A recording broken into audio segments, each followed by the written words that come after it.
डरावनी कहानी। जमीन से निकला भूत।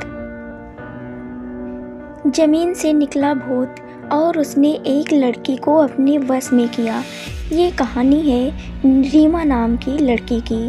रीमा जब छोटी थी तभी से उसको भूत प्रेतों की कहानियाँ पढ़ना, उसकी वीडियो देखना, ये सब बहुत अच्छा लगता था। रीमा को जितना भूतों के बारे में जानना अच्छा लगता था, उतना ही वो भूतों से डरती थी। थोड़ी सी भी आहट सुन के वो डर जाया करती थी। ऐसे ही समय बीतता गया और देखते ही देखते रीमा शादी के लायक हो गई। रीमा के घर वालों ने उसके लिए एक अच्छा सा लड़का ढूंढा और उसकी शादी कर दी। रीमा शादी के बाद अपने ससुराल चली गई। वहाँ पे बहुत अच्छे से अपनी ज़िंदगी बिताने लगी। घर की स्थिति अच्छी नहीं थी। पैसों की कमी के कारण रीमा का पति उसे गांव में ही छोड़कर दूसरे शहर कमाने चला गया, ताकि कुछ आमदनी हो सके और घर की स्थिति भी सही हो जाए। रीमा के पति का नाम संतोष था। संतोष शहर में काम करने लगा और शहर से पैसे गांव भेजने लगा।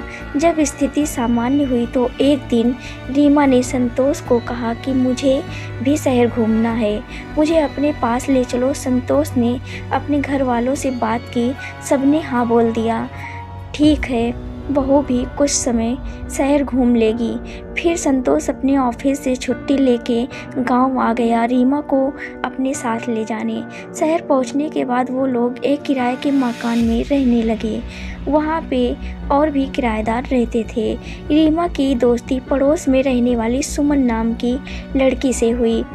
कुछ दिन अच्छे से बीतने के बाद एक रात रीमा को किसी आदमी की दर्द भरी आवाज़ में चिल्लाने की आवाज़ सुनाई दी। ये सुन के रीमा डर के मारे उठ गई और अपना वहम समझ के फिर से सो गई। उसके बाद हर रात ऐसा सिलसिला चलता रहा। फिर एक रात रीमा ने संतोष को ये बात बताई। संतोष ने इसे रीमा का वहम बता के इस बात को टाल दिया। एक रात संतोष काम के सिलसिले से बाहर गया हुआ था और रीमा उस रात अकेले सो रही थी।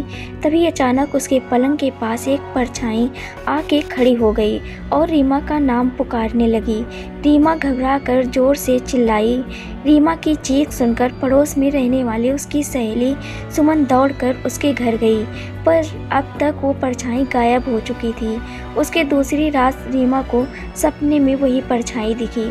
उस परछाई ने सपने में बताया कि उसकी अस्थियां इस कमरे के नीचे दफन हैं, उनको बाहर निकाल के उसे मुक्त करो। सीमा सपने से घबरा के उठ गई और ये बात अपने पति संतोष को बताई, पर संतोष ने इस बात को मानने से इनकार कर दिया और वापस सो गया। दूसरे दिन जब संतोष अपने काम पे गया तब रीमा ने उस कमरे की खुदाई करना चालू कर दिया, पर उसे वहाँ पे बस एक बॉक्स मिला। रीमा ने जैसे ही उस बॉक्स को खोला, उसमें से तेज आवाज़ के साथ एक काला साया निकला। जमीन से निकला भूत और वो रीमा के शरीर में घुस गया। तभी से रीमा की ज़िंदगी बिल्कुल नर्क बन गई। रीमा ने सबसे बात करना बंद कर दिया। बार बार उसे नशा करने का मन करने लगा। कितना भी खाना खा ले वो उसका पेट नहीं भरता था। ये सब देख के संतोष परेशान होने लगा।